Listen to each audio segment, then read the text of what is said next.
Congress senior నేత కొండ మురళి ఏది పడితే అది మాట్లాడుతున్నారని ఆ పార్టీ ఎమ్మెల్యే నాయని రాజేందర్ రెడ్డి ఆగ్రహం వ్యక్తం చేశారు.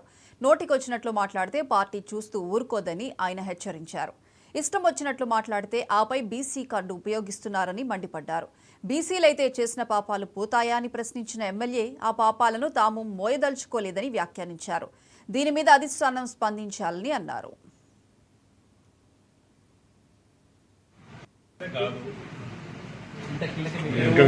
పార్టీ మంచి చెడ్ల గురించి అందరం కలిసి కూర్చొని చర్చించుకోవడం జరిగింది. దీని మీద మాత్రమే ఇంతవరకు జరిగిన తర్వాత పార్టీని మంచి చెడు ఎవరే కానీ ఏదే కానీ పార్టీకి కట్టుబడి ఉండాలి. పార్టీ పరువుని రోడ్డు మీద వేయకుండా మరి నోటికి వచ్చినట్టు ఎక్కడ పడితే అక్కడ అట్లా మాట్లాడితే పార్టీ చూసుకుంటూ క్షమించది. అది ఎవరి ఇది కాదు. మరి మేము ఏమైనా చేస్తాము, మాకు నచ్చింది చేస్తాము, మేము నచ్చింది మాట్లాడతాం. ఏమనంటే బీసీ కార్డు అడ్డం పెట్టుకుంటాం, లేకపోతే రెడ్డి కార్డు అడ్డం పెట్టుకుంటాం, లేకపోతే ఎస్సీ కార్డు అడ్డం పెట్టుకుంటాం అని అంటే ఈడ నడవదది. ఈడ కార్డ్స్ పనిచేయది. ఈడ అన్ని కులాల జాతిలో ఉన్నాం. ఈడ అంటే మీరు చేసిన పాపాలన్నీ కులాలు అడ్డం పెట్టుకుంటూ పోతాయా?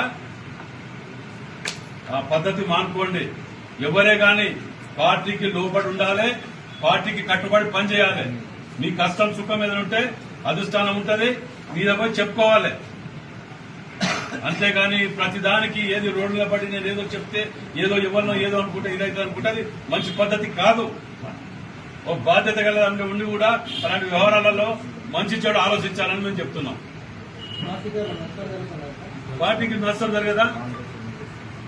ఎస్, బరాబర్ జరుగుతున్నది. ఫస్ట్ ప్రజలు ఏమనుకుంటారు, ఇన్ని కోట్లు ముఖ్యమంత్రి రేవంత్ రెడ్డి గారు తీసుకొచ్చి ఆడ ప్రెస్ మీట్ పెట్టి 1000 కోట్లు తీసుకొచ్చి ఇస్తే ఇదా మనం చేసుకునేది? మేము అధిష్టానాన్ని కూడా రిక్వెస్ట్ చేస్తున్నాం. మేము ఎక్కువ మోయదలుచుకోలే ఈ పాపాలని. మీరు కూడా ఆలోచన చెయ్యాలి. అధిష్టానాన్ని రిక్వెస్ట్ చేస్తున్నాం. మేము కాదు